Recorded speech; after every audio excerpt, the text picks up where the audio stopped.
Ladies and gentlemen, boys and girls around the world, it's time to experience the O's on the Original Sports Podcast.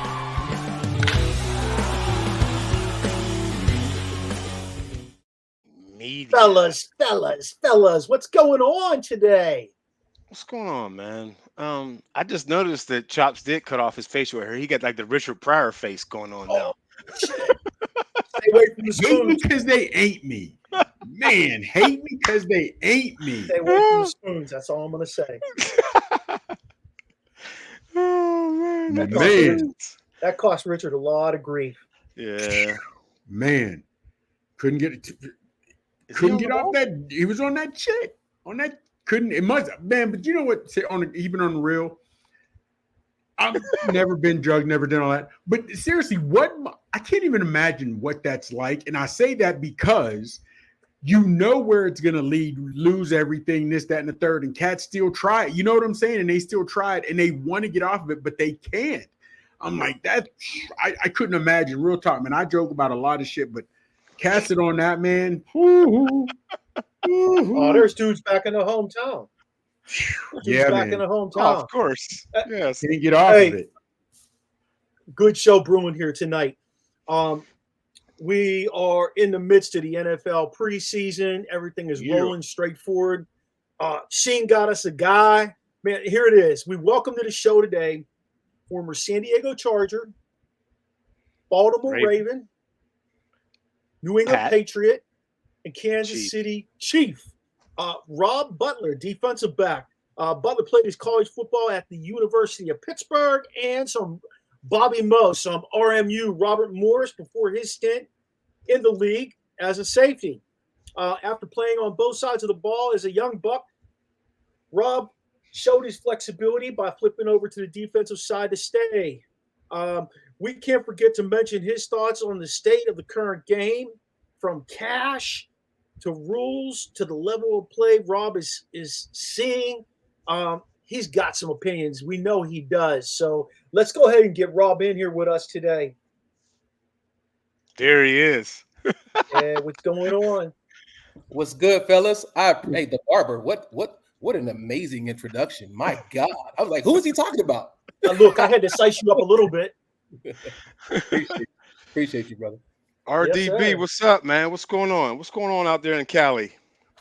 Man, listen, the sun is still shining out here. The birds are still chirping out here in California. Okay. I got to represent uninterrupted. Got to represent Braun and the gang. Hey, we don't have any of those. I gotta get the plug on those. I gotta get the plug. I got you. Send me your sizes. I know a guy. We can all support them. Oh yes, we will. Yes, we will. We would all support them for you. Hey, we're gonna jump straight into this, Robb, man. Give us a little rundown on where you grew up in Pittsburgh. For sure. So, man, I bounced around. Born originally in Garfield. So those of you familiar with Pittsburgh know the Garfield Heights projects where it all started, as I say. My mom had me. Actually, she was pregnant with me during her senior year. Both of my parents went to Olderdice School of Curtis Martin. Yes.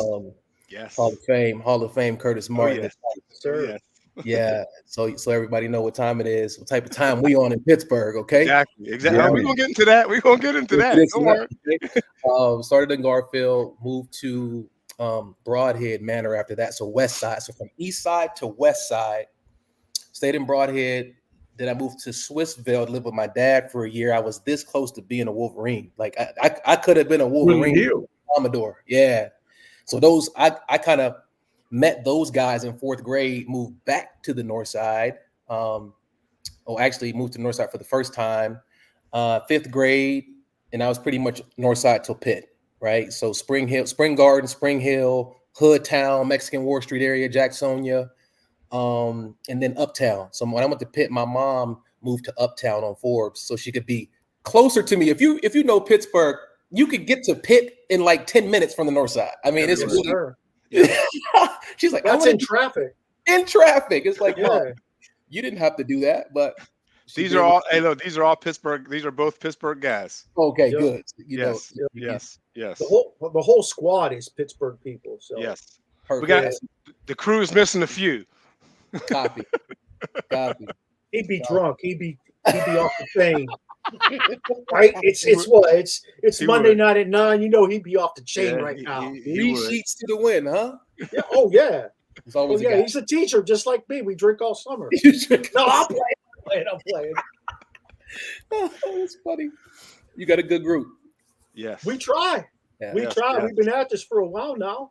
Yes. You know, it's always interesting to talk to people and just get it out there. You can hear us and see us everywhere. Yeah. You know, which makes it a lot of fun. Right. I love hearing people's stories. It's like read a mini biography every time we talk to somebody new. We had this dude on. What was his name? Spinny Johnson. Played with the Globetrotters. That was interesting as hell. Yes, we got a guest coming on next week, Vicky Bullitt, right? So she played at Maryland, played in the WNBA. She two-time Olympics. You know, like we get some pretty cool people. Have y'all had Ashley Battle on yet? No. Got to get AB on here. Ashley. Hey, I forgot about that. Come on, Manchester, Northside. I forgot. Yes. Three-time national champion at UConn. Yes. I mean, you're right.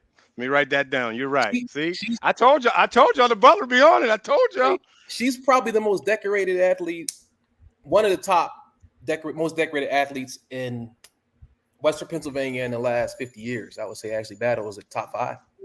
She's with the Celtics now, right? Yes, front office. Yeah. Correct. Come on. My mistake, guys. My mistake. If you get Ashley, you might get Swin. You see what I'm saying? You see what I'm doing? Yeah. Well, we were gonna touch on that too. Don't worry, we're gonna touch on that. Yeah. Go ahead, hit him. Swin Cash was legit too. Hey, let's talk about where it all started. Talk a little bit about where this football career started. What Pee Wee league was you in? Wow. Woo, man. So you taking me back to I'm 7 years old, living in Broadhead, right? Broadhead Manor projects. You had 2 teams that you could play for. One, you may have remembered the Sheridan Bulldogs. Yeah. Sheridan Bulldogs. And the second was the Crafton Cougars that became the Carlington Cougars. Okay. Yes. And so I played, how could I say this? Be PC a little bit. Let's say the Bulldogs, those were the guys that was real rough, like From the hood. Hood guys. Like we all in the same hood, but those guys either gonna be on the NFL or they're gonna, those guys had some anger to deal with, and football was therapy. I just naturally one of my best friends, his name was Kenny Townsend, the little brother of Otis Townsend. If you know Otis, Sheen. Yes, Perry Commodore. So Kenny was a year or 2 older than me, and he was like, "Man, you fast. You should play football." And I was like, I didn't know I was fast, and I was just running around. And so I signed up. My first year, I'm wearing 63. I don't know. I don't know. I just know that's a lineman. I didn't get a chance to carry the football. I had the forearm shivers. My dad went to Reed Sports. Y'all remember Reed Sports? No. Green Tree? Reed Sports was okay. So everybody from the West Side would go to Reed Sports like before Dick's to get your stuff. Right. You played for Sheridan, you played for Carlington, you was going to Reed's to get your stuff. All right. So I played. I was like a backup left tackle or something like that, right tackle. It was ugly. You know, I had the Greg Lloyd face mask, the whole 9. It was bad. But I learned how to be in the trenches, though. I didn't know then what it would set me up or prepare me to become in terms of the physicality that was my game. Yeah. And we'll get to that. I see the question, so we'll get to that. But that being in the trenches, being willing to butt heads and get your nose bloody, that was my foundation. And the next year, guys, when Kenny and all them graduate, Kenny, Boo Boo, all these guys from the hood, they graduated because they were 9 and I was 7. It was wide open. The speed, nothing, like I was always fast, but I just didn't have any experience. Once the guys who carried the rock, because we ran a wishbone, once they graduated, it was my time to shine. So in 9 games, I had 42 touchdowns in 9 games. At that time, I was 8 years old. But you only played at one other team then. What's that? You only played Carlington. I played. Yeah, I played at Carlington. Okay. I played for Carlington. Okay. And so we played Canonsburg, Brookline, Stowe Rocks, Brentwood, Upper St. Clair. Who else? Fort Cherry. Oh shit. South Fayette, not Lafayette. Yes. South Fayette. We played all those guys, man. We played Montour, Bethel Park, Baldwin. That's a big schedule. Yeah, and it changed. This is kind of throughout the years. These are the teams that we faced. So 40 touchdowns. I said to my dad, "Hey man, I think I want to. Hey dad, I don't want to be when I grow up." He's like, "What?" I said, "I want to be an NFL player." He's like, "Boy, this is the middle of the game. This is like after a touchdown. I had an epiphany. I want to play in the NFL." He was like, "Boy, get your ass back in there and go hit somebody." Okay, that's about right. He was kind of dismissive, but you know, it was mid game, so I get it. I went back in there and I hit somebody. So that's kind of how it all got started, man. I fell in love with the game. I saw a path to transcend the projects. I found a path to earn a scholarship so that I can get college education without having to pay for it. And then obviously you had to play ball to get to the league, so it just made sense. Let me ask you a question. Did you have a phone on the sideline when you hit your dad up, or did you just yell up into the stands? Great question. You peeped that. He's perceptive. So my dad was a coach. He coached me. Shit. So when my first year he didn't coach me because I was a nobody, backup left tackle, whatever. The second year I came in and they were like, "Oh, Robbie's going to be our guy. We're gonna put the team on his. We're gonna put the whole team on his back, and he's gonna take us to the championship." Makes sense. And so my dad came out and was my coach. He coached me from pretty much 8 to I got the period. Oh. Didn't know diddly about X's and O's. Just pure athleticism. He gave me mindset. He gave me mentality. My dad was a dog. He never played because he was working to, get ready for my coming in high school. He ran a little bit of track, but he was, to your point, Chops, my dad was a ridiculous athlete. If you see my dad right now, the jeans at 61, he got a six-pack right now at 61. Like he looks like he's my brother. I look old next to my dad, which is kind of messed up. That's a fact. I got you. Yeah, he's just a freak. He was always fast, always strong. He was like an action figure to me growing up. So having him on the sideline, like you couldn't be a B word. You understand? Like your dad is watching, and he expects you to go 150%, and he expects you to dominate. He don't care. He doesn't care if that guy was the man at the league last 2-3 years. He don't care if the kid is older than me. He don't care if that dude's a savage in his hood. He's just like, you better compete. You got to take his. You got to run up in his face. I mean, you already told me you wanted to go to the league, so you set yourself up right there. Right? It's true. It's true. You was 8 years old telling your dad that shit, and he's like, "All right, let's strap it up. Now get in there and hit somebody." That's crazy, bro. You wasn't standing there with your hands on your hips like this. She gets all them kids for doing that. Nah, I couldn't put my hands on my hips. There was no hands on your hips. There was no bending over. Like you couldn't. I come from that, man. I was fortunate to have my dad in my life, as well as the coaches that I had. But having my actual biological dad, even though he was non-custodial, on the sideline for 7 years. Yeah, man. That's big in our community, man. It's huge. It's huge. Yes, so, look, Rob, let me ask you this real quick, man. Like, so you're in this thing now. My dad lived on Susquehanna Street in Homewood, so that's where my pops is from, right? So now, having said that, you do it all. You're Big 33, Fabulous 22. Now you might have played with my cousin. I went to Kiski, Hutcherson. Yep. So that's you come up now. But you're also a letterman in track. Right, You're also a letterman.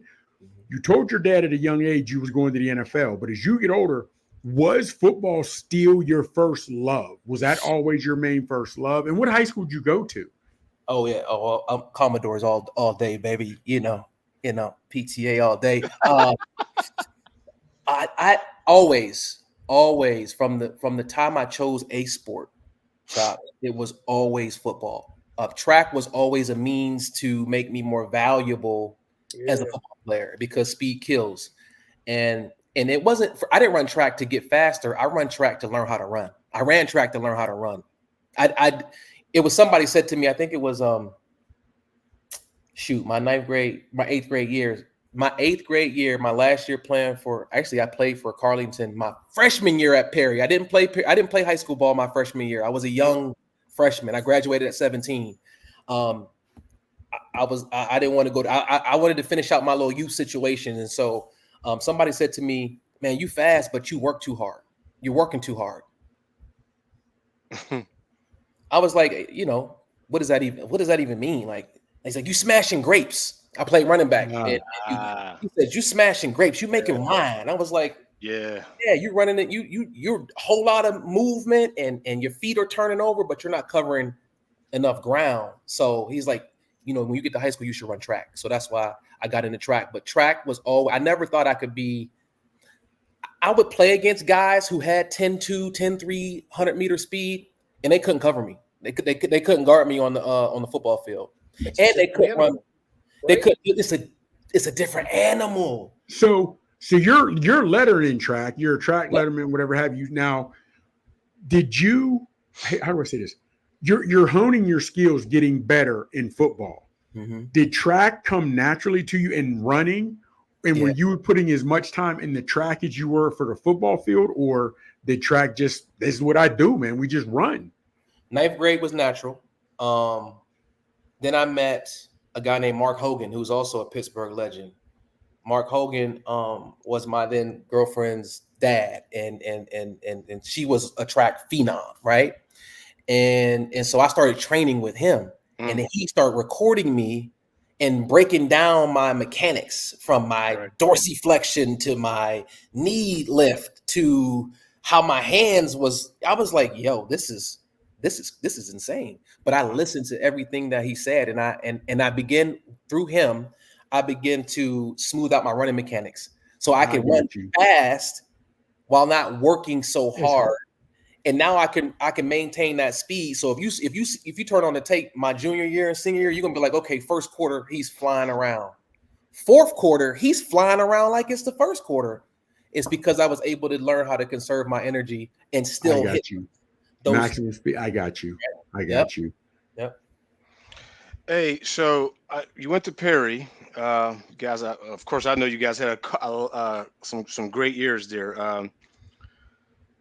And of course, you went to Pitt. I mean, I don't even want to jump into ask you why you chose Pitt without talking about your high school career. Of course, you played in the Big 33, so you must have scored a lot of touchdowns, had a lot of yards, shut down a lot of people, won a lot of games. Man, you had back then, before 24/7 sports, before Huddle. Was Rival out?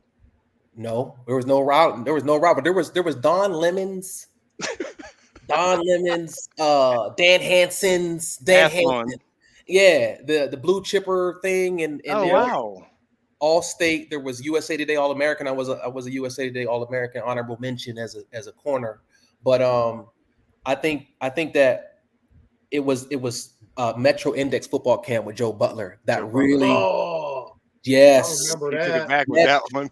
Metro Index football camp, Joe Butler. So we go there, and I ran a 4.4. I popped a 4.4 my sophomore year going into my hand junior. Time, or they had the laser then? It was a hand time back then. It was a hand time, but it was still the fastest time at the camp. At you know what I mean? And who else was there? Who else might have been there that year? I mean, Robb was there. There was a couple dudes from the Whippeal who were a little older, like the Medee Williams, the Woodland Hills. The Woodland Hills boys. They were older. They were a little older when I first started going there, but I always felt like I was a big dog. Like I didn't go into it feeling like I didn't have the chip on my shoulder like my son does. I was way more humble. I didn't even know that I was as good as I was. And had I known, I may have worked harder. I think it was Chops who asked the question, did you work as hard in track as you did in football? And at first the answer was no. And then I got with Mark Hogan. Then I started working at it. But even then, I never felt like I could be like Eddie Drummond. Like I would practice with dudes like Eddie Drummond and be like, I can't do that. Right. that dude is really fast. Like Right. he Fast Eddie Drummond. what? He's not just football fast. He's track fast. He ain't just track fast. He's football fast. I've seen a lot of dudes who were track fast, but they didn't have that quickness on the field. Eddie was not one of them. He could transfer over. Another name you just gave me. Thank you. Yeah, damn, man. We gonna have about 10 of them by the time we wrap this thing. Hopefully. So I scored a lot of touchdowns. Had a lot of interceptions. One of the questions was, what position did you prefer? And that really, I had about 50 D1 offers. That was gonna be my split down the middle, 25-ish for corner and receiver. Did you know you wanted Pitt off the rip or no? Nah, man. What was you thinking? What were you How'd thinking? they get you there? Okay. All right. All right. I'll say this. I had my 5 final, official visits were Pitt. I chose Pitt because, again, man, coming from a humble background, I wanted my mom and dad to experience an official visit because they didn't go to any of the other 4. Right. Back then, I don't think they paid for 2 people to come with you or something. It was just me. Yes. I remember. They meet you. Mm-hmm. So I went by myself. Right.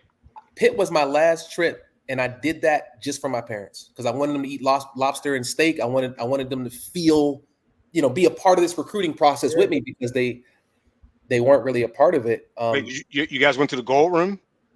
We went to Woodson's. Okay, it took y'all out. Okay. Yes, I do. Yeah. Woodson's Station Square. Station Square. Yep. Yeah. Back and it became a club. Yep. So I went. So Pitt was last, but I went to Michigan State. Rod and I did that trip together. Rod Rutherford. Mm-hmm. I went to Wisconsin. Michigan State. They wanted me for corner. Mm-hmm. I'll get to the stories after I give you the rundown. Head coach was Nick Saban. Oh wow. Shit. D coordinator was D'Antonio. It was who? Who was it? The coordinator was D'Antonio. Mark. Yeah. Mark D'Antonio. Yeah. Yep. And then Narduzzi came in as his D coordinator, right? After that, So that was Michigan State, right? Wisconsin was Barry Alvarez, and I was recruited by Jay Hayes, man, Jonathan Hayes' brother. Yes, yeah. Steelers. Yeah. I think they're from Western Pennsylvania or something, right? From Fayette County. Yes. There we go.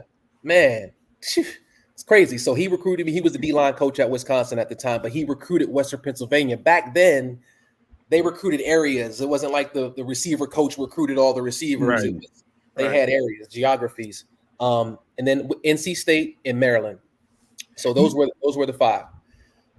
I probably Pitt rose to the top. Maryland rose to the top because those were of the 5 the schools that told me that I could play as a true freshman. And it's all for DB. They're all looking at you for DB. Pitt, good question. So Pitt gave me the option. Literally was like, you're an athlete. You could play either or. You pick. You could do. And then Maryland was like, we actually want you to play both ways plus some running back. Was that Ralph? That was Vanderlyn. Oh, Vandersloot or whatever the hell his last name. Yeah. Coach Vanderlyn and Dan Rocco. Vanderlyn. Dan Rocco was the recruiter who recruited me. The Roccos, they from Western Pennsylvania as well. Yes. He went to Virginia after Frank that. Rocco? Frank Rocco, yeah, his brother. Yep. So that was the final 5. I chose Pitt because 1, I had no concept at 17 that redshirting could be such a great idea. Yeah. And nobody in my family had what this you were doing. Right. So I did have a mentor in Chuck Sanders. Chuck Sanders was started mentoring me like I was 13 years old. Chucky Sanders? Yeah, I met Chuck through church. It was a church thing in Macedonia Baptist Church. My age. Yeah. He's an old buck like me. Right, 50, maybe he's Chop's age. 56? 57? I'm 58. 50. Yeah, Chuck's probably closer to 58. You're right. Yeah. You're right. So his whole thing was just we didn't have a methodical approach to recruiting, guys. It was just like I wanted to play as a freshman. And when Nick Saban came to my house with Golden Rule, Pat Rule, Pat Golden Rule came to my crib, sat down at my kitchen table, all business. He had on his suit jacket, and Golden Rule's an extroverted guy, cracks a lot of jokes. Coach Saban, he was straight face Saban. I'm like, dang, like lighten up. He had this aura of an executive, like a CEO of a Fortune 500 company. Then this is 1998 when he's sitting in my living room. Wow. He sits down, and I asked him what their plan is for me. He's like, "Well, we like you at both, but we really like you at cornerback." Cool. He said, "Yeah, but we're going to redshirt you, give you some time to get bigger, stronger, and faster. Blah blah. Learn the system. Yada yada yada." Yo, I stopped listening after he said he was going to redshirt me. Like because I was so ignorant. I'm like, yo, what are you talking about? Like I go up against grown men. Like I can play, not knowing there was 2 returning seniors. Let those dudes start, take that red shirt, get bigger, stronger, and faster. And he told me, he said, if you red shirt, you do everything I tell you to do, you'll be a 4-year starter and a first-round draft pick. I guess I didn't believe him. I didn't believe anything he said after he was going. After he said, because you was probably looking down at him. Yeah. I'm like, and so he left. He didn't stay the whole 4 years, Barber. He ended up going to LSU in 2000, I believe it was 2001, something like that. Yep, for a minute. Yeah, he was only there for a minute. He dipped out. So that's that. Then he went to Miami. Yep. And then Alabama. Wow. But so Pitt was play early, and my family could see me play without breaking the bank. Man, again, that was big. Yeah, definitely. They've been there since day one. Yeah, absolutely. You miss Pitt Stadium? What? So you had to play at Pitt Stadium. Listen, go ahead and tell them who made. Go ahead, tell them the last play. Go ahead. He's good. So I'm probably one of 4 Pitt players to play at Old Pitt Stadium, Three Rivers Stadium, and Heinz Field. But I'm actually the last player to touch the ball during regulation in the last game at Pitt Stadium versus Notre Dame, ESPN Thursday night. Was a pass breakup in the back of the end zone. I should have picked it. I should have picked it and just ran it back 106 yards just to be a legend. But I was on some bull. And broke it up. And I thought my coaches would have yelled at me if I'd have tried to pick it and not break it up. I had all this. Yeah. We were winning anyway, so it really didn't matter. But they stormed. It'd have been nice to say now. It would have been nice. Yeah. It would have been nice to say, like, man, I ended it on a bang, right? Yeah. I think I was at that game. Yeah, Thursday night against Notre Dame. I probably remember. Yeah. RDB, I probably only remember the first half though. If I was there. Drinks were fluid. You had to hydrate. And then whatever happened. Yeah, I mean, I did. Stuff you happened. couldn't hydrate in the stadium though. You had to do it before the stadium. Oh, really? I didn't know that perspective. You couldn't. Had to hike up that big ass hill. Zelda. Oh, yeah. Zelda's was the bang. Zelda. Oh, yeah. Right next to that. Then you got it. Man, y'all going way back. Jesus, man. Jesus, Zelda, man. Oh my God. I love Oakland. Yeah, man. But now, real quick, as you talked about, like you said, you wanted to break it up because you figured the coaches would yell. So as we talk about coaches, you played for Walt Harris and as well Joe Walton. Yeah. Couple questions in this one. Yeah.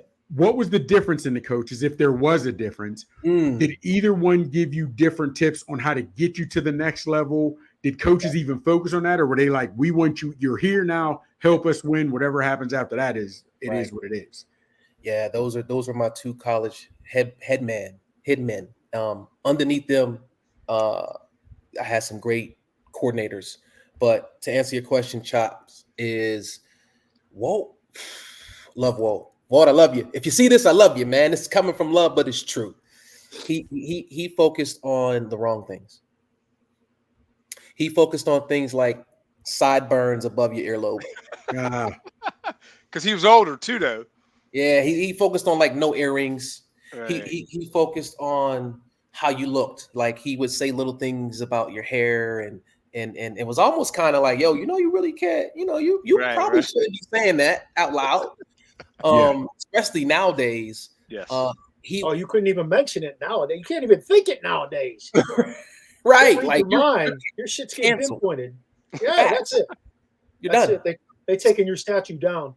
So he was big on discipline. He was big on integrity. He was big on we over me. So I gleaned something from Walt that was valuable. He caught me when I was at my youngest, the most immature. So he helped me to look in the mirror because he would do stuff that didn't make any sense to me. And now I didn't look in the mirror until I transferred. I was too pissed off there to look in the mirror because I thought I was right. When I transferred, I had time to reflect, and I realized what he was trying to do and where he was trying to guide me and push me. I look back, and I actually tried to circle back and go back to Pitt. Most people don't know this is like an exclusive. I transferred to Robert Morris, got them to release me. Crystal Sala gave me my release, transferred to Robert Morris. I have a week to reflect. 9/11 happened, so that buys me a little bit because the world shut down. Yeah. That kind of bought me a couple more days because there was supposed to be a cutoff. I got it like an extra week to make my decision. I tried to go back. By the time I tried to call, I called Coach LaSala. I was like, man, I made a big mistake. I want to come back, Coach. I hope my scholarship's still available. He said, Robbie, I wish you wouldn't have left. We gave your scholarship to Brandon Myree. Brandon Myree transferred from Bama. Was supposed to come into Pitt with me. So Marie was on my visit. Gerald Hayes was on my Pitt visit. Jabbar Gaffney was on my Pitt visit. Rod Rutherford. We were all talking about how we're going to be the class that turns Pitt around. And that class ended up being the class that turned Pitt around. I just didn't get to see it through. That class had 11 guys make an NFL club. Like, that's insane. That's insane, right? No Larry Fitzgeralds or Tony Dorsetts or Dan Marinos, but Lusaka Polite, Gerald Hayes, myself, Rod, Matt Morgan, on and on and on and on and on. A lot of guys got pro shots and didn't actually play in an active game, but 11 people got pro shots and went to camp. That's pretty remarkable. Yeah, it is. Fast forward to Joe Walton. When I got to Robert Morris, I now know a lot more about the game. Joe Walton is intentional. He coached at the Jets in the 80s, so he has a pro mindset. He taught me it's not about talent. It's not about talent. He thought I could play in the league at both positions, but I played receiver. I moved to receiver at Pitt before I transferred. Set foot on the field. First game at Heinz Field, I was on the field. I actually quit during the game. If we have time, I'll circle back to that. I quit in the middle of a game. That's a wild story. Antonio Brown style? Did you like take off your shirt? I didn't do that. Like It was quiet, but it was similar. It was very similar. I was fed up. What was the Bills DB who quit? There was a Bills DB who quit during the game at halftime. He retired. Yes, he retired. Yeah, he retired at halftime a couple seasons ago. Man, you can tell that story now. We got time for that, Joe. Go. Yeah. Okay. Believe that. Spill the beans, bro. We're playing South Florida or Central Florida at the crib. First game at Heinz Stadium. And when we went 4 wides, I would be the fourth receiver. I would come in as the Y. Unless they went big, then a tight end would come in as the Y. So when we went regular base personnel, I was behind Antonio Bryant. They put me behind. I was a second Z. So Antonio gets hurt. I'm like, I'm the second Z on the damn depth chart. So it's go time, baby. I throw my helmet on. Well, Harris is like, give me. And I look him in the eye like, you mean me? Yeah, I'm right here. Like, give me me. Like, give me Rob. Yeah. Right. He's like, give me Yogi. Oh, Yogi Roth. 5'3" Yogi. Hey, that's my brother to this day. I know. Bro is a walk-on. Like, he's literally a walk-on. But he is the coach in the locker room. Yogi knew every play and every scheme, every check. He was a student of the game, an intellectual. And you watch him do his Big 12 talks, and now he's doing his sports. Follow Yogi Roth on Instagram. Yes, get him on the show. He always was that guy. He always was that guy. So Yogi goes in. True story. The crazy part about this story, guys, is what I'm about to tell you. I did not know until me and Yogi connected out here. He was telling this story to my son, Aaron, who's now at Texas, but I heard it for the first time. Here's the story. Antonio sprains his ankle. He's out for weeks. Walt Harris is looking for the next man up. It's Yogi, not me. Mind you, I had missed camp. I missed camp due to injury. I'll get into that later. I had a debilitating injury or a condition where I wasn't even supposed to be playing football, but here I am. Yogi catches a pass across. It was a dig or something. He gets blasted by the safety in the corner. He gets back up. He's down, and I'm like, oh, Yogi's hurt. Antonio is clearly done. Like he popped. His helmet's off. Shoulder pads, he's done.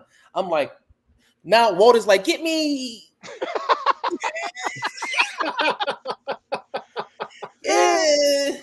Robbie, get in the game. I was like, oh, listen, my teammates know what it is because I tear their ass up at practice. They know. They know if I get the ball, the whole world's going to know who I am. So I get in. He gets sacked. I think it was John Turman or David Priestley, one of those two quarterbacks. He gets sacked first play. Second play, they call a run. I'm like, yo, give me a bubble, give me a hitch, give me a slant, give me a comeback, give me an out, give me anything where I can catch the ball in space, make somebody miss, and it's curtains. Guess who's feeling better, guys? Bryant. Yogi, bro.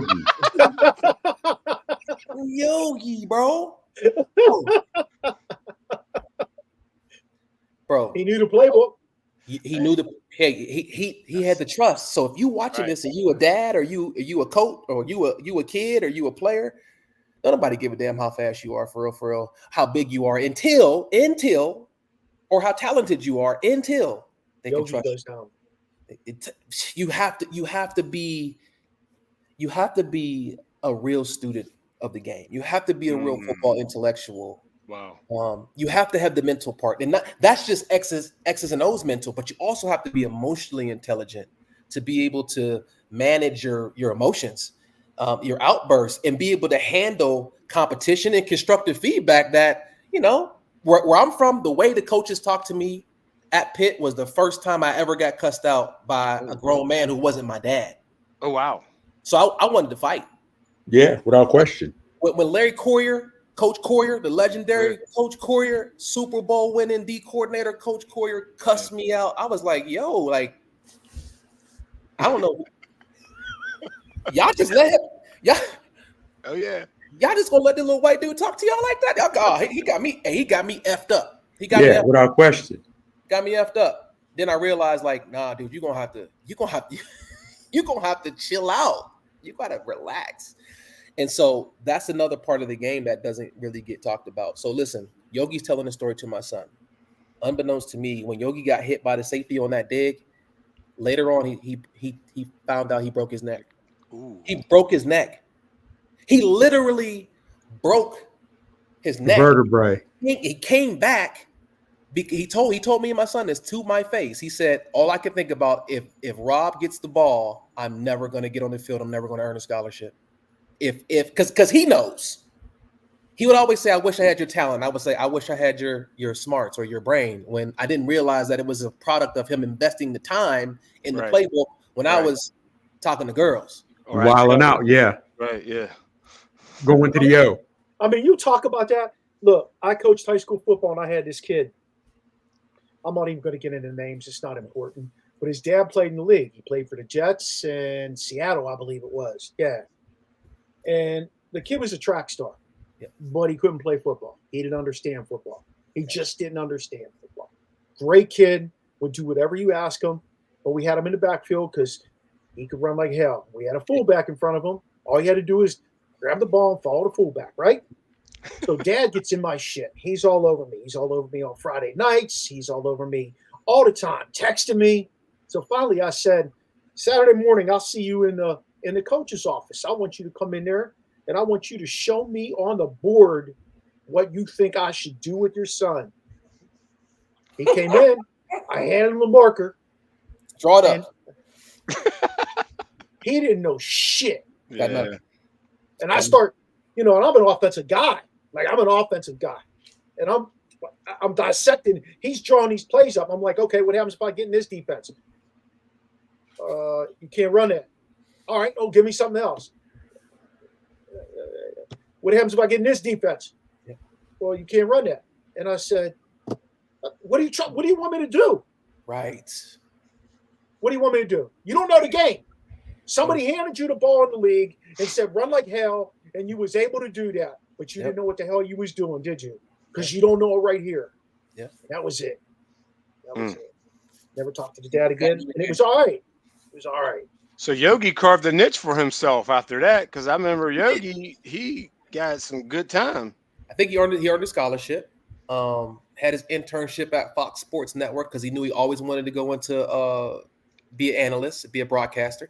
Dude co-wrote a book with Pete Carroll, man, on the staff when he was on the staff at USC when they won the national championship. Mm-hmm. Like, Man. like, but it's weird. I hate to use the word, but it's crazy to me how the DBs, as you say, were cooking every day in practice. They knew what you could do. yeah, Yogi told your son flat out, I knew if I didn't get back on the field, I'd never see the ball again if Rob got it. But the coaches weren't creative enough with the vision. Yeah. He's our playmaker. Get him the ball. Get him the ball. You know what I mean? It's a great point, Chops. It's weird. It's not.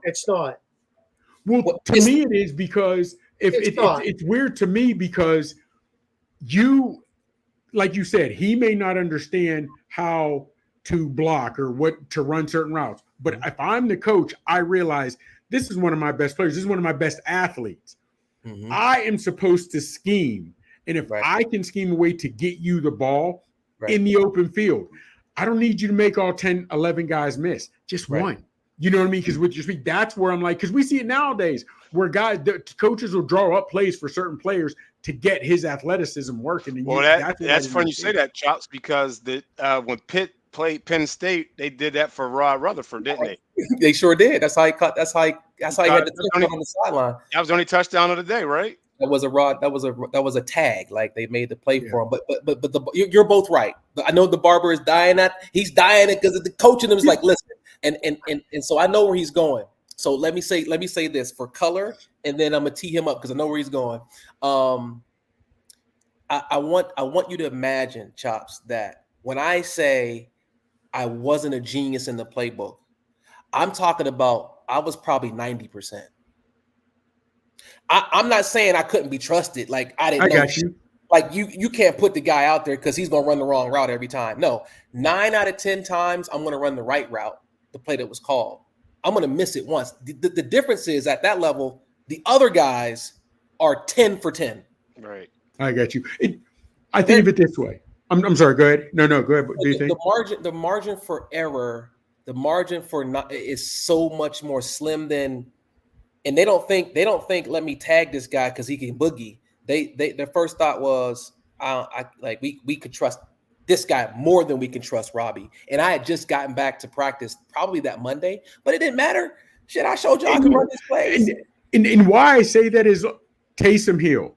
If you remember Taysom Hill from the Saints, Taysom Hill was thought to be that he could be a starter because Peyton had put in place for him, and he had never actually even thrown a touchdown pass.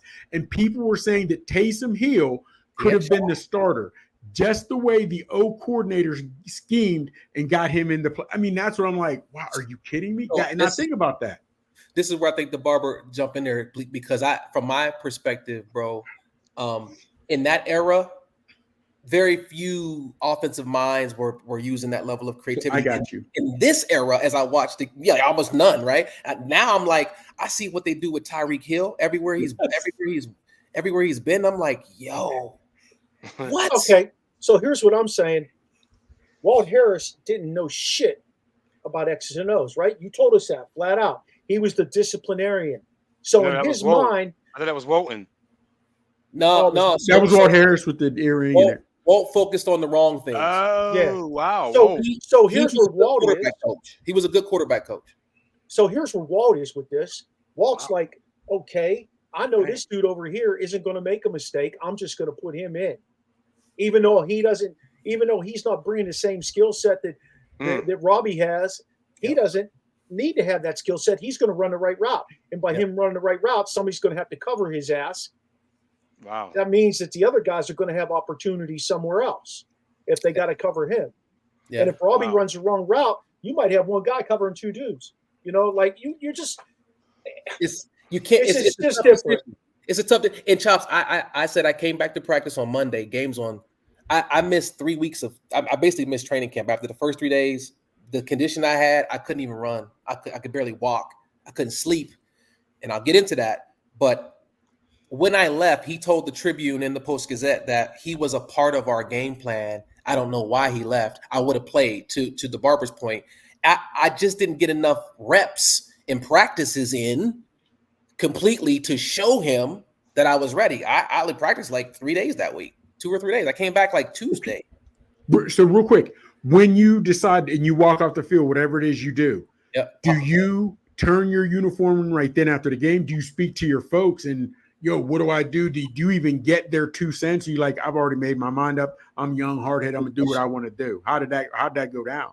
I was already on it because I didn't understand being hurt the way I was. I didn't understand. This was my junior year. I played as a true freshman. Obviously, this is my true junior year, and I couldn't see a path to getting on the field because I was behind AB. Right. Well, then the cough winner. And then I didn't even know Larry came in January after I left. Then Larry Fitzgerald came in. It's like. The cough winner. You know what I'm saying? Like, where am I? So I was already on it leading up to that day. The night before, we had a walkthrough. One of my teammates was making jokes about something stupid. I was smiling. Walt Harris was talking to team. He saw me smiling and he undressed me in front of the team. This is the Friday before that Saturday, that fateful day. He told me to leave, kick me out of the South Side indoor practice facility where the Steelers, in Pitt share. And he told me I couldn't travel with the team, which means that I couldn't go to the movies with my teammates. I couldn't stay at the DoubleTree and eat those delicious DoubleTree cookies when we got back from them warm, buttery. I couldn't, you know what I mean? So I'm already feeling like oh, he got it out for me. That was kind of the vibe that I was getting, and I was, he's always riding me. I can't travel. This is embarrassing. I didn't even say nothing. I wasn't even laughing. All he saw was my teeth, and he thought I was making fun of him because he had like a lisp or something. So you don't talk when Walt's talking. You don't smile. You got to look him in the eye, and you got to have your sideburns up above your earlobe, and no beard, like straight. So he kicked me out, and so I was already on it. So I went into the stadium that next day kind of pissed off, and then all the stars started to align right before my eyes with AB going down, Yogi going down. I'm like, God, today's the day. And so literally when I got on the field, my parents are standing up there. I can see where they're sitting in the stands. And this is the part I didn't tell you. When Yogi was ready to come back in, they kept telling me to get out the field so that Yogi could come in. And they didn't call timeout. There was like in between plays, right? So they're like, Robbie, get up, come on, bro. Yogi's coming back in. I'm like, nah, I'm not coming off the field. They're like, what? What the fuck you doing, man? Get off the field. I'm like, no, I'm not coming off the field. They called timeout. Now the quarterback's yelling at me. The offenses they're all looking at me like, what are you doing? I look up to the stands and I see my dad. My dad put his hands up. He said, this is what I'm going to mouth what my dad said. I want you to read my lips. Do what you got to do. Do what you got to do. That was his blessing, Sheen. That was his blessing. And you was good, yeah. Shit. Say, you know what? Say less. You know yeah. My dad said, do what you got to do. I'm good now, yeah. Y'all yelling at me. I'm just trying to shine. Like I've been putting in work for 3 years here. I'm hosting recruits. Everybody I hosted committed. I'm committed. I didn't understand. I didn't understand that I would have been probably out there, had I stayed another week or two, I probably would have been out there and made a name for myself. I didn't know what I didn't know, guys. So I left. I went into the locker room, popped my pads, left everything there, got a ride.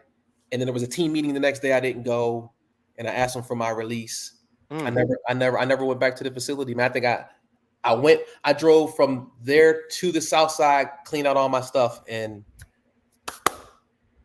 I knew I wasn't going. I thought I wasn't going. No exit with Walt Harris, no top. Oh. Because I was so emotional and emotionally fragile. I didn't know that I was emotionally weak or not emotionally mature. You're a kid. Yeah, I was 18, 19 at this point. You're a kid, man. I'm a kid, man. Shit. I didn't grow up till I was like 34. I'm still growing up. I'm seriously though. There's so much you got to learn. What I see happening today, because I teach and I coached forever. I stopped coaching now because we do this, and I got my own kid who's going to be playing this year. Yeah. Look, there is no timetable for you to grow up when you're that young and you got everything coming at you like that, and you got all these expectations for yourself. People got different expectations, but they tell you a different thing upon that. I mean, you're a kid, and it's hard. I would never fall feeling that way or doing anything. And I had elders, bro. I just didn't listen to them. Like my dad was like, "Are you sure?" My mentor, I had another mentor named Mike Mangroni. Even Chuck was like, "Are you sure this is what you want to do?" And I didn't know. Why don't you just talk? No, I don't want to talk to him. I don't care what he got to say. Type. I was on that type of time. So fast forward to Joe Walton. Joe Walton helped me prepare for the realities of the NFL. Had it not been for him, I don't make that team in San Diego. Let me just tell you this: Joe Walton was not a good head coach in the NFL. No, I know. He did great things at Robert Morris. He got Robert Morris on the map, and then and then Banisak went there. We have a kid from my high school's playing there now. Oh wow! Yeah, he's doing well too. I saw him last year. He came back to lift and stuff, and I talked to him. He's doing well there, and he had only played football for 2 years in high school. That's it. Wow. Like we get a lot of dude. There's a dude who's playing for the Skins right now. He was drafted as a number 1 draft pick into the UFL from my high school. He played at Frostburg for 4 years, and then that COVID year, he went to the University of Maryland. He was like the 18th ranked tackle going into the draft, but they didn't get that deep into it, So he ended up going UDFA. He's with the Eagles. I'm sorry, he's with the Eagles, but he was a number 1 pick in the UFL. Wow. So I mean, it's different today. I'm sure you see it with your son. I'm sure you see it. It's a different world out there. Literally. They're treated like professionals today at the collegiate level. The expectation is for them to act like professionals, and they get paid, some of them, like professionals. Like, it's just a different world that you're dealing with today. So, like, after all of that, after you walked off, went over to Bobby Moe, 2004 comes around. What were you expecting to get drafted? Or is that something you were expecting? I was on a few draft boards, man, and I was on the Eagles draft board, the Colts draft board, the Titans draft board, and I shot the bed. So there's a pro day. I wasn't invited to the combine coming out of Robert Morris. I was an alternate for the Senior Bowl coming out of Robert Morris. Somebody backed out that I would have got a chance to play in the Senior Bowl against the so-called, who's who, D1, Power 5, and I would have bust their ass, and they would be like, "Oh, how this guy end up at Robert Morris?" But I had a pro day at Duquesne, indoor facility at Duquesne around the court. They had a little track, so that's where I ran my 40. I came in. I was training for the 40 in North Carolina. I stayed around 207, under 210. Nice size as a safety. I felt comfortable. I can play with that. I played my senior season at 205. So between 205 and 210 was about my sweet spot. Fellas, I came in to my pro day. I was only home for 3 days from North Carolina. I was in North Carolina for weeks training. I come home. I swear to God, it's Red Lobster cheddar biscuits, man, and the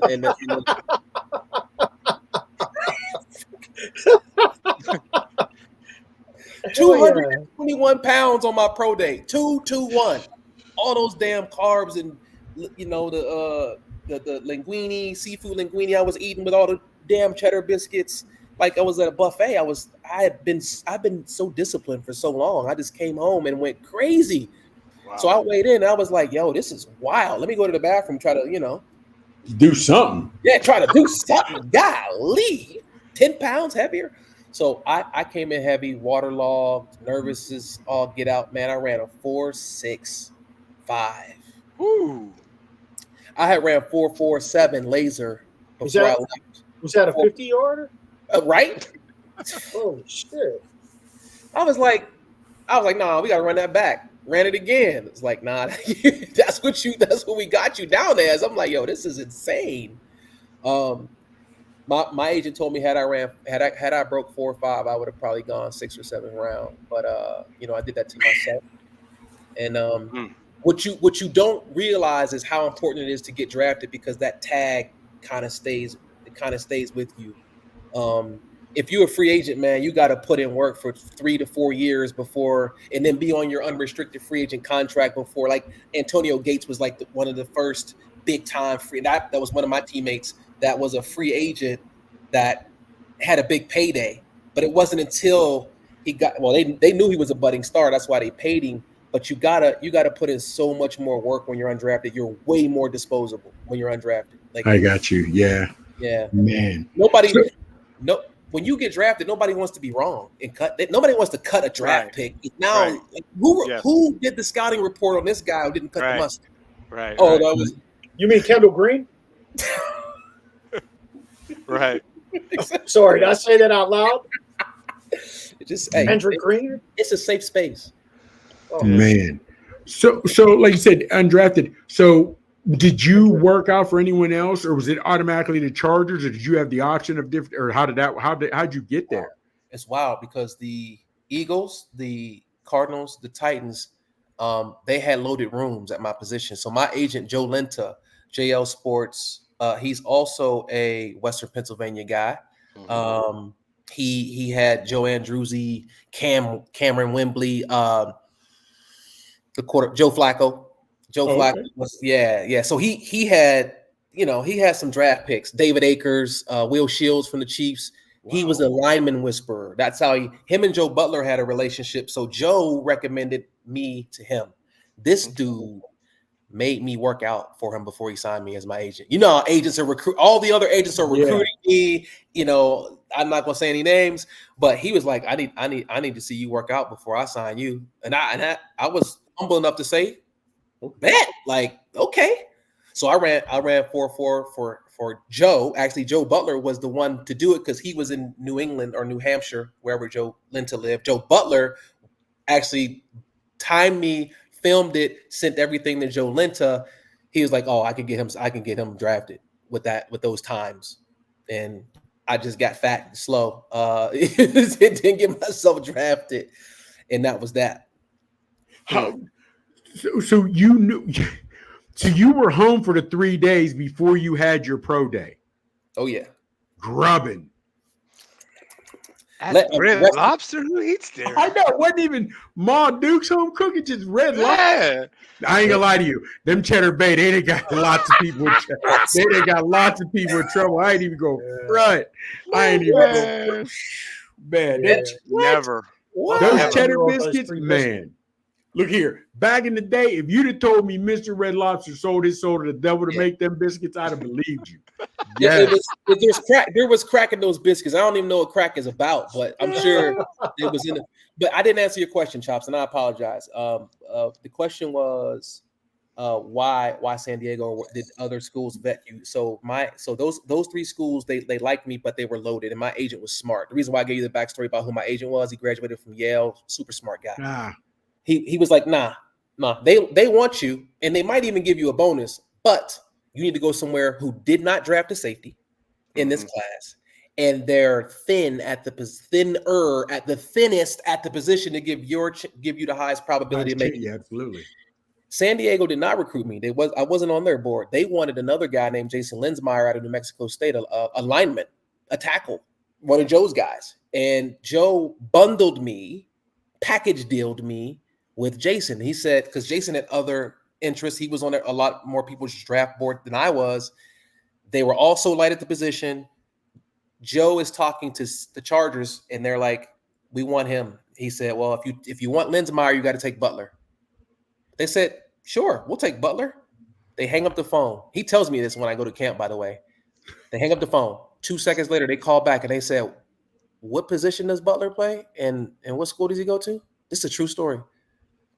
So he holds that close to his vest because he knows how I'm wired. He waits till I get to camp and he tells me that you are a camp body and that they really wanted Jason, and this is how I got you here. So if you really want to make yourself known, you're already cut. You got to get yourself uncut. You got to so crack pads.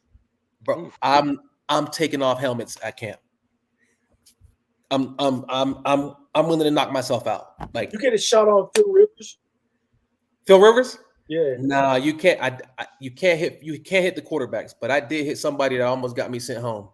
Tomlinson. LaDainian. Bingo.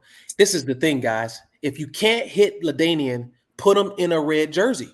Yeah. Don't just put the red jersey on it so we all know what type of time it is. But I took a shot, and they were like, "Shut up." They was like, bro, you were trying to get yourself sent home. I was like, what you talking about? They was like, you don't hit him. It's a franchise. I'm like, well, why doesn't he have a red shirt on? Yeah. Like Rivers and Breeze and Flutie. Like, why doesn't he have it? Let me ask you this real quick, because you're East, you're Western PA, you're East Coast, but you go out to Cali to play.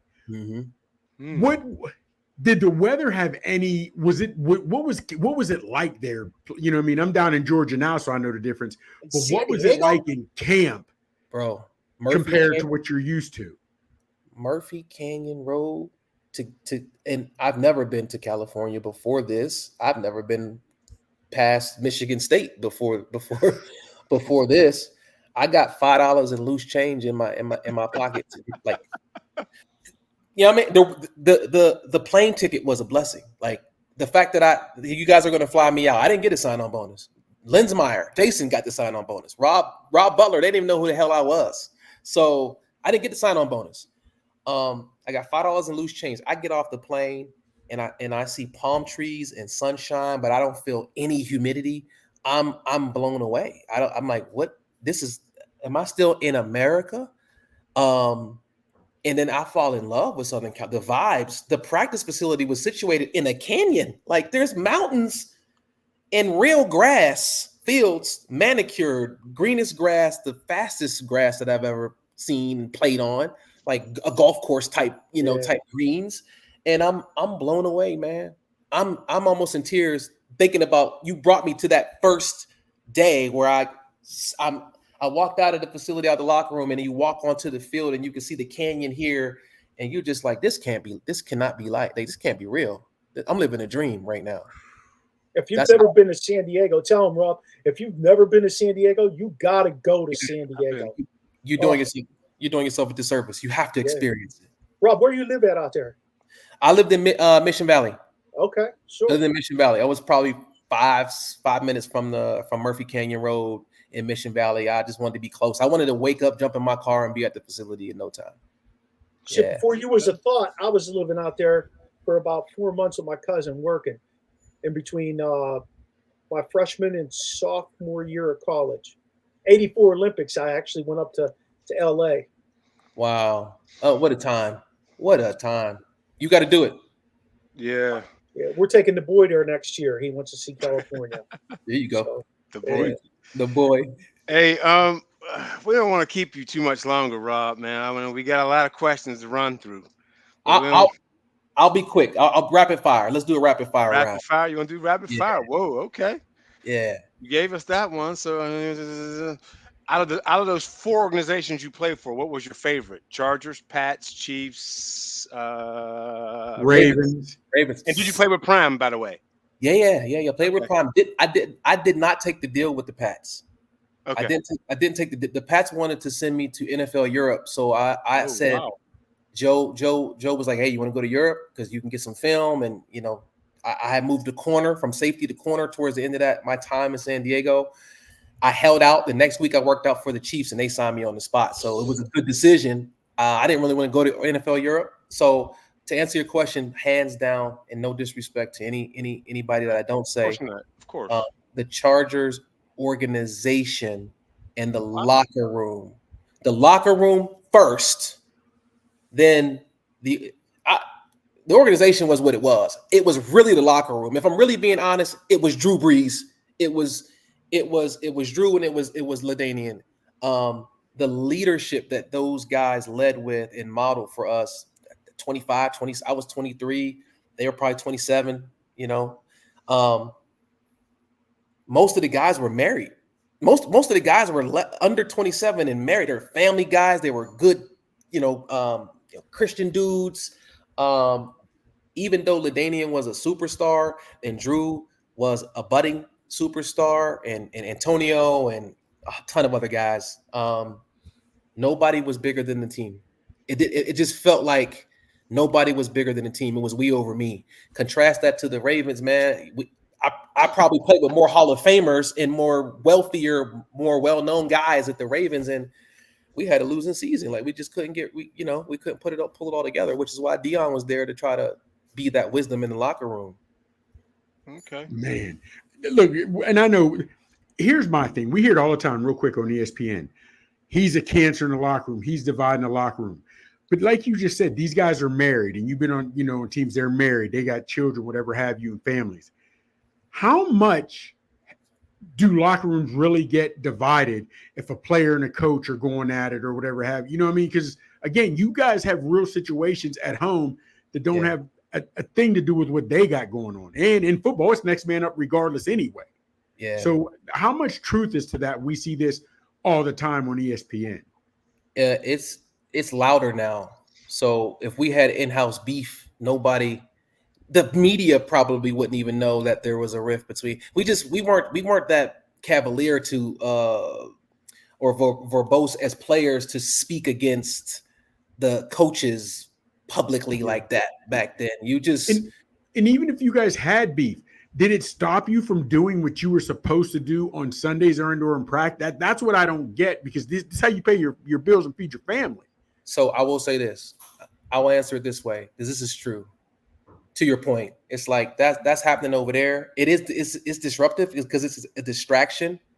But the real thing that messes up the locker room, the culture, is when a player undresses a coach or talks back to a coach and is not reprimanded or there's no consequence. That fractures the culture, because now the rest of us onlookers who just watch this exchange is kind of like, I don't know how much respect I got for you after you let Buddy just rip you a new one in front of, like, what the heck is going on here?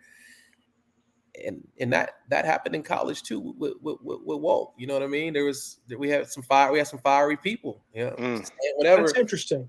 That's really interesting, because they say that Coach Tomlin is one of the best coaches to play for, yet he has beef with dudes and they come at him. Like, that's pretty interesting to me. It's unfortunate, because you have a guy who really has his heart in the right place, and you're trying to be a mentor and a coach to a lot of guys in a lot of cases, unfortunately for us, that come from fatherless homes. And so you're experiencing that immature child as a grown man who's got millions. Oh, now you can't tell them nothing. Yeah, right. It's like a microcosm for what we're seeing in college with these NIL kids.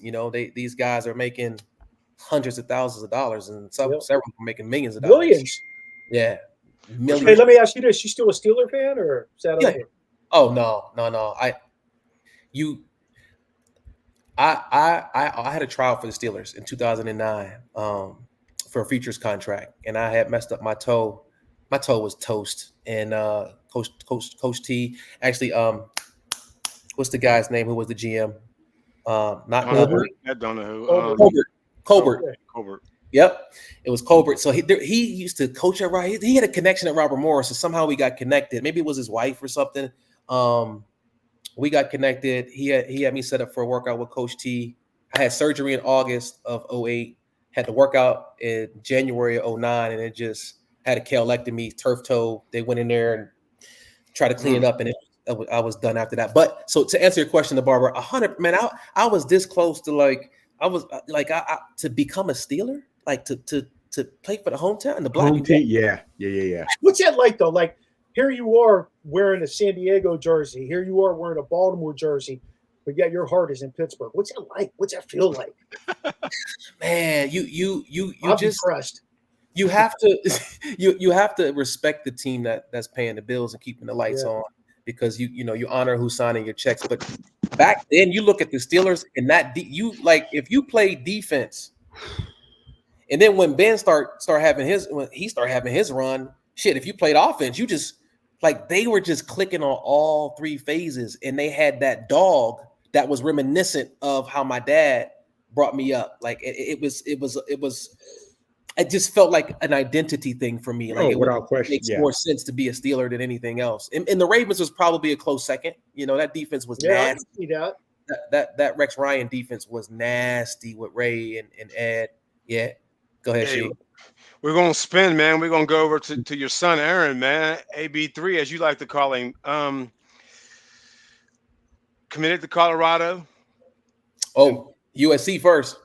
Oh, that is right. I forgot about that. USC first. Oh man, I forgot about that. Home team first. USC. Yeah. Then he jumped over to Colorado, and then finally at UT, Texas. How's he doing in his first camp? Hey, he starts tomorrow. So it didn't even start yet. Nah. Wow. So I was just talking to him about 2 hours ago. He's getting some power steering fluid for his scat pack. Wait, he don't got an NIL deal? Oh yeah. He's all right. He's all right. By his own power steering fluid. No, he was asking me what to do and what do you. Yeah. No, he's so on here right now, we can say he's officially out of your pockets. Oh yeah, he's way out of my pockets. He's way out of my pockets. That's a beautiful thing. Okay. Was there a reason why he jumped from the Buffs, or you just that he just better fit at Texas? Yeah, there's always a reason. He jumped from USC because they wanted him as a corner. Right.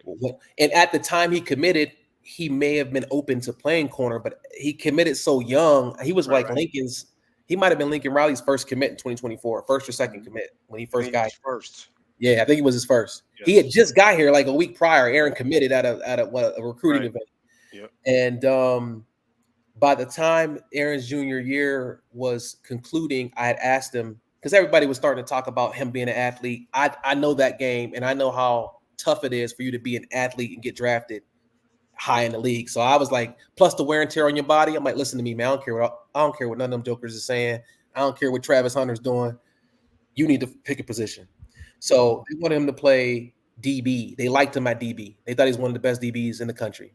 And he was. And so he decommitted because he told them that he wanted to play receiver, and they were kind of like, but we want you to play DB. Boom. He commits to Colorado before their first season. So he commits to Colorado in May, going into their first season under Coach Prime. I think once he saw how that season unfolded and kind of how the team imploded a little bit, that didn't scare him so much as the social media and he felt like there was just too much distraction. Like, he's more of a football. I don't need all of that. Right. I just want to play football. I just want to play football kind of guy. Yep. So, and he didn't know, if Prime was going to go to the league after Shador left. He knew Shador was going. He might have 1 year with Shador, but then what happens after that? We don't know if Prime's going to the league. We don't know who the quarterback's going to be. What's the prospects of the quarterback being as good as, if not better than Shador, is pretty slim. So he decommitted from that situation. And then, man, Texas came in. He always liked Texas. They came in like a dark horse. They needed speed. Is that Sarkisian? Steve Sarkisian, yeah. So now he is on the offensive side of the ball. He's playing receiver. Is he? He is. Now what'll be interesting if you can keep in touch. Like, Manning isn't starting, but I'd like to know, since your son, he's gonna have. Who's better? You know what I mean? So and the players know, regardless of who the coach, the players know. Yeah. So I'd like to know, after a couple practices, he threw camp. Dad, this is what's shaking out. This is who's better. With his size, real quick, what's his size compared to yours? Now, of course, he got Wade's better nutrition that we didn't know about back in the day. He's stronger, but he's way small. Because you weren't lifting that period. We didn't do. We never really. Okay, go ahead. But again, my senior year at Perry. I'm 6 foot 175. Aaron is 6'1", just a hair under 6'1" right now. Probably 172, and he's been there since he graduated early. And he's been there since January. He's more of a narrow frame than me. I could be a strong safety. I could have been a running back, right? I could slim down and diet and play corner. So I had this range. He ain't playing a running back or no strong safety. Like his butt's like this big. You know what I mean? So with your experience, right? Yep. Going cornerback, talking as a corner. Yep. Who is his game more like? Would it be a Fitzgerald? Would it be a Moss? Will he run by? Does he? Who does he? As a receiver? Yeah. Who's his game more like? What would you? I would say if you were to look at a player comp in the league right now, you could look at Diggs. Diggs is his comp. Diggs is his comp. You could look at Ayuk. Okay. Ayuk. He's super twitchy. I'm looking for somebody who's got crazy yak because after the catch, that's when he's big time. Yeah. Is he going to get the rotation this year? I think that later in the season, this is the most stacked offensive receiver room in the country, in my opinion. If you look at our roster, you'll see Isaiah Bond, the transfer in from Bama, who's projected first round. You'll see Matthew Golden. You'll see Silas Bolden, who is the most experienced guy and really a sleeper in that group. These are all transfers, by the way. So you got a Bama transfer, a University of Houston transfer, an Oregon State transfer. Okay. Then you got a five-star and a high 4-star in Jonte Cook, who's from Texas, who's now a sophomore. He caught 8 ball. He's got the most catches from everybody who's returning that was there the prior year. So you got him as a sophomore. You have DeAndre Moore from St. John Bosco, who was a high 4-star coming out who can boogie. You've got Ryan Wingo, 5-star out of St. Louis, who was recruited by every big boy. I mean, he's like 6'2", 210 right now. He look like a pro right now. And he run 10-3. And that's he's the one that told them, hey, you need speed, you need to go get my boy Aaron. So he turned Texas on the air, and they played for Fast Houston in the 7-on-7 tournament. So they got a history together. And that's like, one of his closest friends right now. So he's smaller in build, he's faster than me, top end. He's probably equally as quick twitch-wise, but he got that dog. He plays offense like a defense. He's gonna punch a safety in the mouth who's 225. He's got Chris Jackson coaching him up. Chris Jackson knows what it takes. Yeah, that's going to be good for him. That's a pro receiver coach for y'all who don't know. Chris Jackson came from the Jaguars. Yeah. Hey, let's jump down to your greatest accomplishment in life, Rob. Football, love, your wife, your kids, what you're doing now. I mean, being a dad. I mean, I follow you, of course, on Facebook, and I see all the things you do. But yeah, your greatest in your mind, what's your greatest accomplishment? It's hands down my wife. Okay. It's hands down. It's not even nothing that I have done, nothing that I will ever do will supersede or overshadow the decision to ask my wife to marry me. Because let's just start with her. Like, I'm not who I am without her in my life. We grew up together. We got together 18 and 18 years old, got married at 20 and 21 respectively. I'm married with 2 kids at Robert Morris. I would bring my kids to practice. Wow. And the trainers would watch them when I couldn't afford daycare or my wife was at school. That like I like, it's a story. It's so many layers. Yeah, bro. I mean, wow, I didn't know that, man. That's wow. 2 kids. So because she's just so dope as a human being, she's so high in integrity, beauty inside and out, just radiant. And then she gave me my kids, our kids. Allowed me to be a bonus dad to the daughter that she had when I met her and that I raised as my own, and that's my baby. Like she called me dad. When she gets married, it'll be me walking her down the aisle. You know what I'm saying? Though the family that we created gave me a sense of purpose that nothing else could have given me. So I'm a wild boy at heart. Left to my own devices, I'm a wild boy. But because of her and the kids, I move with a sense of purpose that I wouldn't move with if I was a single man. It's the best thing that ever happened to me, yo. Okay. Yeah. I think we want to end there, or we want to hit him with the last question: Trump or Harris? And we ended there. I only want the answer, and that's it. I don't want to know why. I don't need to know this. Trump or Harris? Harris. Harris. All right. Hey, let's close it out, baby. Yeah. Appreciate you. Man, yeah, that's good Definitely stuff, man. That's appreciate good you, stuff. Rob, man. Appreciate you. I Top to told him, bottom, listen, every answer. I the said we can story. talk to Rob all night because Rob, he will tell you the stories, man. I told him. But I mean, We got to you get gave me him a out list. here to break bread. Yeah, we'll come back after the season. We'll see. We'll do a recap of how the season went for AB and learnings. Maybe we'll get a chance to get him on here after the season. You and him. Well, without question. Yeah, We would like that. We would like that. Appreciate All it, right. Rob. We'll talk to Yes, you, sir. baby. Appreciate it, guys. Good work. Yes. Stay well. There you have it. Robb Butler. Western PA's Robb Butler, baby. Good stuff. Good stuff. It just, you know what? I think we could talk to 10 former NFL players that I don't think they would bring it to the show like he just did. Oh no! I told, Rob. I already knew how that was going to be. He's just genuine. Oh yeah. He's just genuine. You can Yes, feel it. Oh yeah. You could feel it from top to bottom. Yeah. You know. Chops, wrap it up. Tell us where we can find you. Man, on Instagram, Big Chop 79. On Twitter, The Real Big Chops. On Facebook, by my government name, Michael Gregory Mills. Holla at your boy.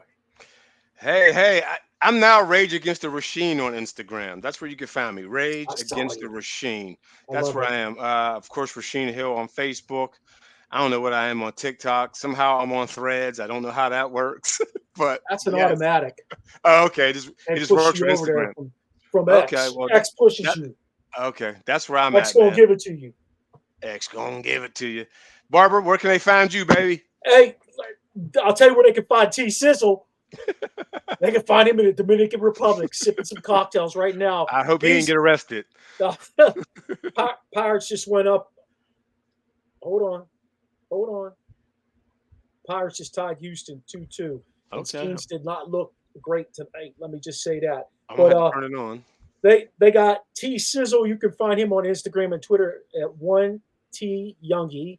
And you can find us, the Original Sports Podcast with Mark Maradei, our website, podpage.com, Original Sports Podcast with Mark Maradei. You can find us on Facebook. You can find us on Twitter. And you can also find us on Snapchat at OSP with MM. And you can also find us on Instagram, TikTok, and YouTube at Original Sports Podcast.